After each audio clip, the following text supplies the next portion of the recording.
Hi hello അസ്സലാമലൈക്കും welcome back. എന്തൊക്കെയുണ്ട് എല്ലാവരും വർത്താനം? എല്ലാവർക്കും സുഖമാണെന്ന് വിചാരിച്ചു. ഇന്ന് നമ്മൾ വന്നിട്ടുണ്ട് പൂരത്തിങ്ങന്ന് ഉത്സവപ്പറമ്പൊന്നും വഴിയോരത്തു നിന്നൊക്കെ കൊതിയോടെ നമ്മൾ വാങ്ങിക്കണ ചക്കര മുട്ടായിൻ്റെ റെസിപ്പി ആയിട്ടാണ് കേട്ടോ. വെറും രണ്ട് ഇൻഗ്രീഡിയൻസിൽ ഈസിയാണ് ഉണ്ടാക്കാനും. എന്നാൽ ഇത്രയും രുചിയുള്ള ചക്കര മുട്ടായി ഞാൻ ഇപ്പോൾ അടുത്തൊന്നും കഴിച്ചിട്ടില്ല കേട്ടോ. അപ്പം നമുക്ക് വീഡിയോ ഒന്ന് കണ്ടു നോക്കിയാലോ. അപ്പോൾ നിങ്ങൾ വീഡിയോ സ്കിപ്പ് ചെയ്യാതെ മുഴുവനായിട്ടൊന്ന് കാണുക, എങ്കിലേ ഞാനിതിൽ പറയുന്ന ഓരോ ടിപ്സും നിങ്ങൾക്ക് മനസ്സിലാക്കാൻ പറ്റുള്ളൂ. പിന്നെ പുതിയ വ്യൂവേഴ്സൊക്കെ ഉണ്ട്, ഈ ചാനൽ ഒന്ന് സബ്സ്ക്രൈബ് ചെയ്ത് സപ്പോർട്ട് ചെയ്യുക. നിങ്ങളുടെ അഭിപ്രായങ്ങളൊക്കെ കമൻ്റായിട്ടൊന്ന് പറയണേ.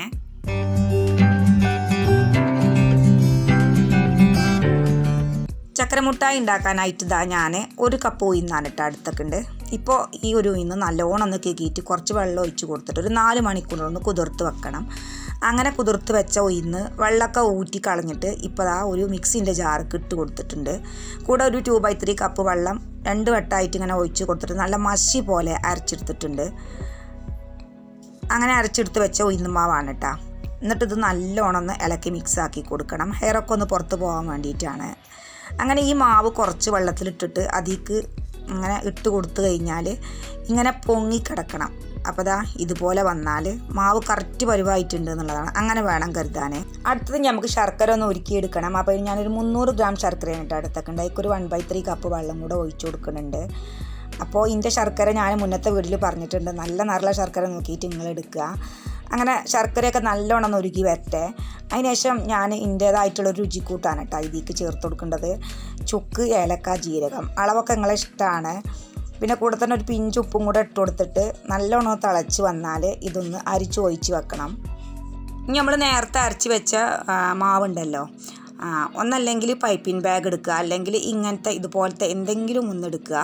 മാവ് നിറച്ച് കൊടുക്കാനാണ് കേട്ടോ. എന്നിട്ട് ചൂടായ എണ്ണയ്ക്ക് ഇതുപോലെ ഒന്ന് ചുറ്റിച്ച് കൊടുക്കുക. ആദ്യം പല മോഡലും ഒക്കെ ആവും, കാര്യമാക്കണ്ട. പിന്നെ അങ്ങനെ തന്നെ അങ്ങോട്ട് ശരിയായിക്കോളും.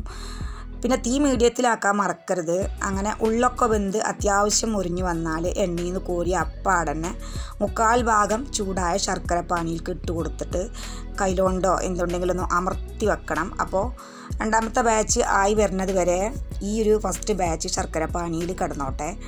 ശ്രദ്ധിക്കേണ്ട എന്താണെന്ന് വെച്ചാൽ ശർക്കര പാനി ഒരുപാട് ചൂട് പാടില്ല, എന്നാൽ ചൂടൊട്ട് വേണം താനും. പിന്നെ പ്രത്യേകം ശ്രദ്ധിക്കേണ്ട ശർക്കരപ്പാനി ഒരു നൂൽപ്പരുവാണ് വേണ്ടത്. ശർക്കര ഉരുക്കിയപ്പോൾ ഞാൻ പറയാൻ വിട്ടുപോയതാണ്. അതുപോലെ തന്നെ പൈപ്പിംഗ് ബാഗാണ് ഏറ്റവും നല്ലത്. ഞാൻ എൻ്റെ അടുത്ത് തീർന്ന കാരണമാണ് കേട്ടോ കേക്ക് ഡിസൈനിങ് എടുത്തുന്നേ ഉള്ളൂ. അപ്പോൾ ഇതാ ഓരോ ബാച്ചായിട്ട് ശർക്കരപ്പാനിയിൽ നിന്ന് എടുക്കണമുണ്ട്. പിന്നെ അതിനനുസരിച്ച് ഞാൻ ശർക്കരപ്പാനിക്ക് ഇട്ട് കൊടുക്കണമുണ്ട്. ഇട്ടതൊക്കെ വേഗം കഴിച്ച് തീരുന്നുണ്ട് കേട്ടോ. അത്രക്കാണ് ഇതിൻ്റെ രുചിയും മണവും.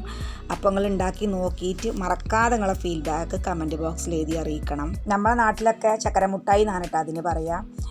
ചക്കരമുട്ടായിക്ക് പലരും പല നാട്ടിലും പല പേരും പറയുന്നുണ്ട് തോന്നുന്നു. അപ്പോൾ നിറങ്ങൾ കാര്യമാക്കണ്ട, നമ്മളെ ശർക്കരൻ്റെ നിറം തന്നെയാണ് കേട്ടോ കാരണം. പിന്നെ അതുപോലെ തന്നെ വെളിച്ചത്തിൻ്റെയും കുറച്ച് പ്രശ്നമുണ്ട്. അപ്പോൾ പുതുതായിട്ട് കാണുന്ന കൂട്ടുകാരെങ്കിലും ഉണ്ടെങ്കിൽ പ്ലീസ് നമ്മളെ ചാനൽ ഒന്ന് സബ്സ്ക്രൈബ് ചെയ്ത് സപ്പോർട്ട് ചെയ്യണേ. കൂടെ തന്നെ ആ ബെല്ലൈക്കണും അമർത്തിയിട്ട് ഓൾ ഓപ്ഷനാക്കി വെക്കാനും കൂടി മറന്നു പോവല്ലേ. അപ്പോൾ അടുത്തൊരു ഉഷാർ വീഡിയോ ഇൻഷാ അല്ലാഹ് നമുക്ക് വീണ്ടും കാണാം. Thank you for watching. Bye. അസ്സലാമു അലൈക്കും.